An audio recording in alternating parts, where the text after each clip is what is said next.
Good evening, Patriots. This is Praying Medic, and this is my QAnon update for Friday, July 31st. Welcome to the broadcast. Those of you who are following along at home, doing your own Q decodes, you can find Q posts on a number of different websites, including qmap.pub and qanon.pub, also qalerts.app.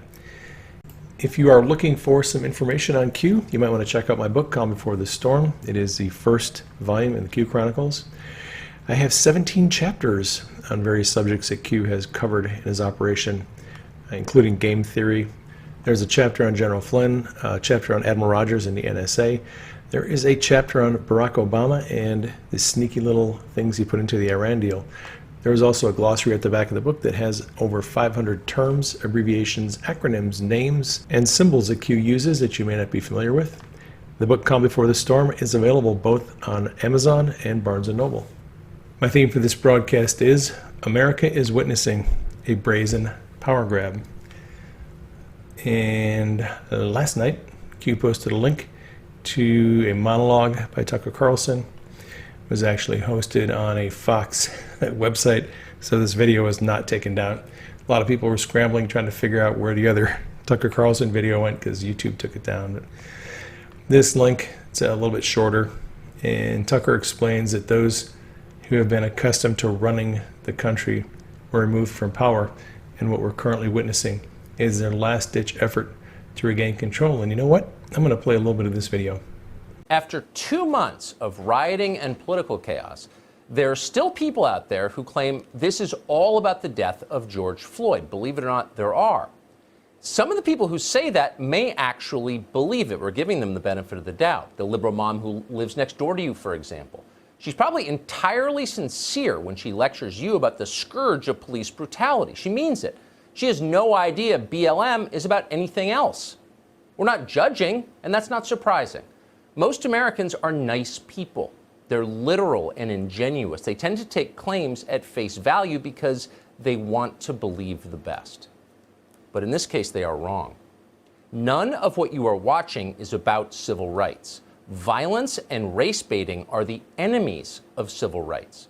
What you're watching instead is a power grab. It's being coordinated by the most ruthless and cynical figures in American politics. They don't want you to know what they're doing. They're not honorable enough to state their intentions. They're not like you at all. When normal people want something, they can be aggressive. But the professional left never is. It's invariably passive-aggressive. Their first instinct is to manipulate rather than persuade. They hide their real beliefs. They say precisely the opposite of what they mean every time. They accuse you of the crimes they themselves are committing.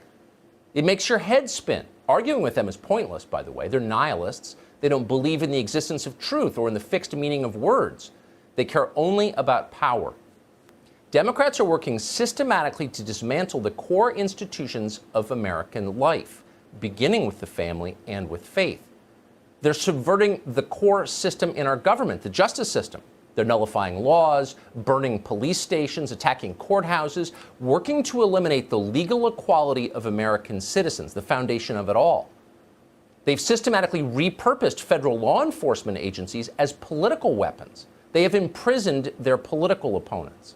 Their leaders have called for making all of these changes permanent by packing the Supreme Court, packing the United States Senate, packing the electorate itself by importing tens of millions of new voters. Why are they doing all of this? They'll tell you it's to make the country better and more just, but the country isn't improving and it's not fairer. They're doing this for one reason, to ensure they have complete control of the United States. We're watching it happen right now, though almost no one ever admits it, and those who do come close to getting shut down. We can tell you stories. Last night, Q posted this. It's a long drop, and I broke it up into 4 parts to make it easier to read. So I'm going to go through this little by little here, and I'll explain it as I go. All right, first line of the post is, in brackets, infiltration. Only those who could and can be controlled via blackmail or like beliefs were installed in critical leadership positions across all political and non-political control and command positions. In brackets, we have CCP. CCP, necessary to ensure protective blanket insurance in brackets. Traitors everywhere. D, leadership in joint ops with China, CCP, in effort to regain power. It was never about the virus. Sequence of events. Okay, now the sequence of events here follows. General Flynn, first strike was designed to, number one, cripple, number two, prevent exposure of illegal acts, Hussein, White House chain of command, in brackets, through national security, intel in brackets, discovery, and number three, install controlled replacement, Rogue One, McMaster, that's in brackets. McMaster removal of loyalist intel community, underscore national security. Install controlled Rogue 2, Coates, DNI, prevent declass, House Senate blockade, that's in brackets. Pre-install, in brackets, Rogue 3 through 6, leads to referrals to POTUS regarding McMaster, Coates, Ray, Bolton, and others. We have plus, plus, plus. I don't think the plus, plus, plus indicates the Saudi royal family. It could, sometimes it does, but sometimes it signifies other things. Next line down. Install controlled, in brackets, Rogue 7, Bolton. Bolton removal of loyalists, intel community, national security. Intel community, national security, White House.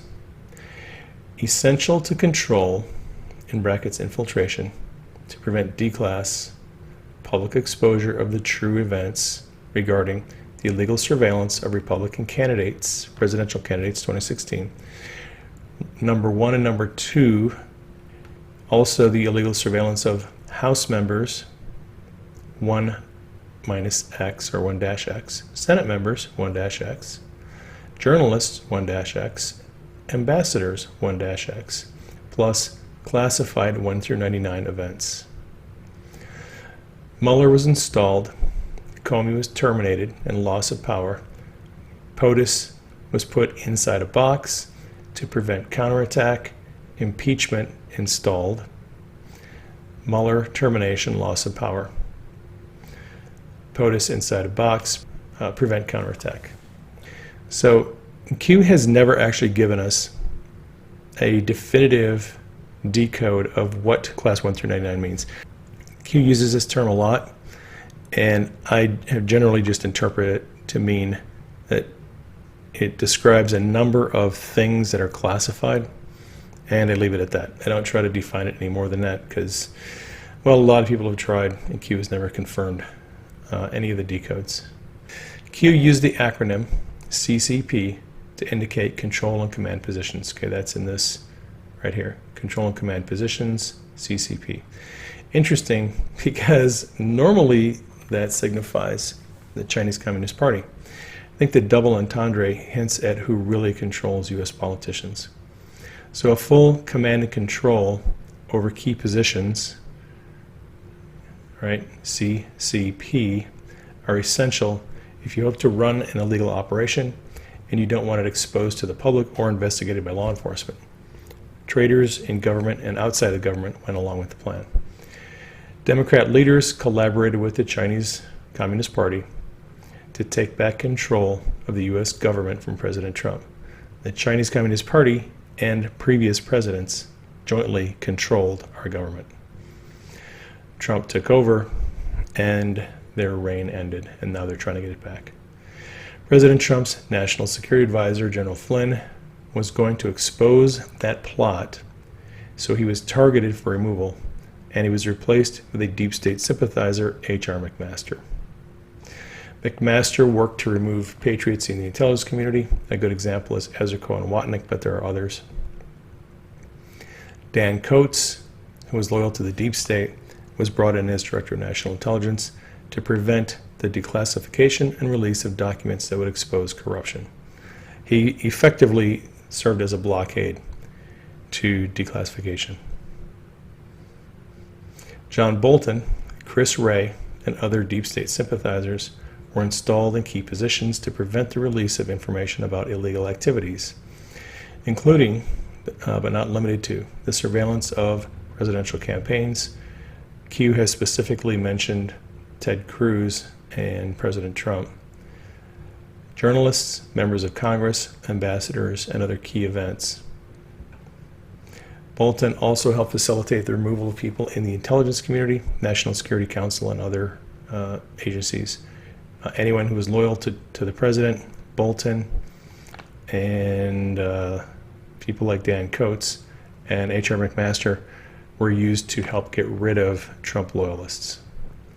With Johnny McEntee coming on the scene in the Office of Personnel Management, loyalists are being reinstalled and deep state sympathizers are being removed from a lot of key positions, so that's working in our favor.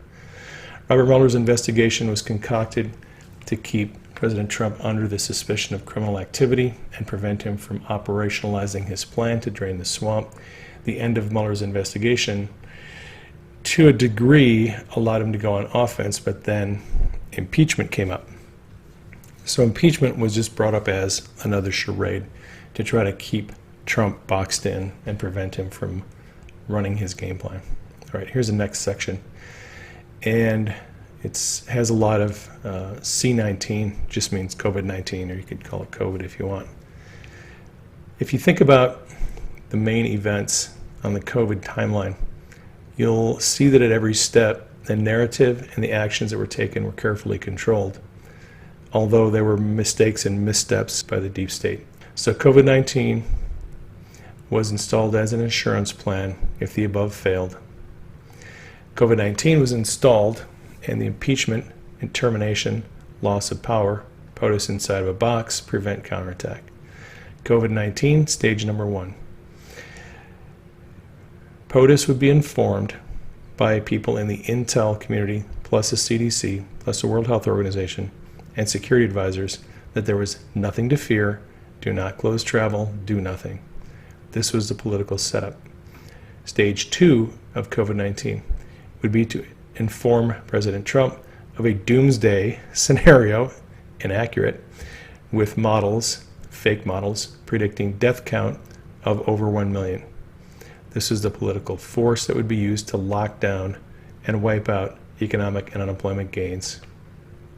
Stage 3 of COVID-19 would be to activate controlled Democrat governors, such as the governor of New York, governor of Michigan, to spike the death count by telling nursing homes they have to accept COVID patients.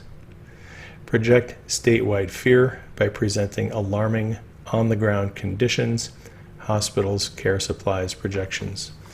Remember, in April, there were a lot of hysterical news reports about nursing staff in hospitals being overwhelmed, and a lot of those were actually staged and fake events. Stage 4 of COVID-19, push testing, testing, testing, despite the infected rate incline due to daily testing increase. The political setup. Controlled MSDNC failure to report the death count rates proportional to the infected rates. Deliberate miscounting of infected numbers, percentage, change non-positive to positive, label the death of non-COVID-19 as COVID-19, etc. Stage 5, eliminate, censor any opposing views, anti-narrative. Ready when needed. Okay, so this is another contingency plan. Activate 4-year Black Lives Matter narrative. It comes around every 4 years, used as power, used as division, plus 2020 election, COVID-19 infection rates to justify close and limit until November 3rd. The first stage was to convince President Trump there was nothing to worry about, discourage him from closing borders to foreign travel, take no action. This was intended to set him up for failure. Stage 2 would go in exactly the opposite direction. Health experts would predict catastrophic death rates, which would then be used to justify shutting down business activities. That would destroy the economic gains that the Trump administration had fought for the last 3 years. Stage 3 would have select Democrat governors force COVID patients into nursing homes to increase the death rates. Media would run fake staged stories exaggerating the impact of the pandemic on healthcare systems. In stage 4, the media would insist everyone be tested, knowing that at a certain point, due to herd immunity, nearly everyone that would be tested would test positive. Increased positive tests would then be used to fuel hysterical news reports of a worsening crisis, and the media would, of course, ignore the decreasing death rates. To further increase the hysteria, negative tests would be ignored or reported as positive. The deaths of people with COVID would be wrongly attributed as deaths from COVID, despite the actual cause of death. So people died in motorcycle accidents and had other traumatic deaths, but they were attributed to be COVID deaths, just to increase the numbers. Anyone who disputes the official findings of the World Health Organization or other authorities would be silenced on social media. I just had a video removed from my YouTube channel because my video disputed the official findings of the World Health Organization. And that's just what they're doing. They're removing videos, they're silencing people, they're suspending, I think Don Jr. got suspended temporarily the other night, expressing an opinion that was not the official line. Every 4 years, Black Lives Matter is operationalized to create the illusion of racial injustice and raise money for Democrat politicians. In 2020, they would be combined with COVID to draw attention away from real news events like Joe Biden's scandal with Ukraine, and they would also justify the lockdown of society until the election. All right, part 3. This outlines the political advantages of the COVID scheme. So COVID-19 calculated Democrat political gain. Number 1, eliminate record economic gains. Number 2, eliminate record unemployment gains. Number 3, shelter Joe Biden from public appearances and limit public exposure of his mental condition. Number 4, shelter him from exposure regarding his crimes related to Ukraine. Narrative change. The media would focus on COVID-19. Number 5, shelter Joe Biden from presidential debates. This is requested. Demands were due to COVID-19. Convenient excuse not to do debates. Delay Democrat convention. Strategic takeover of nominees post-confirmation.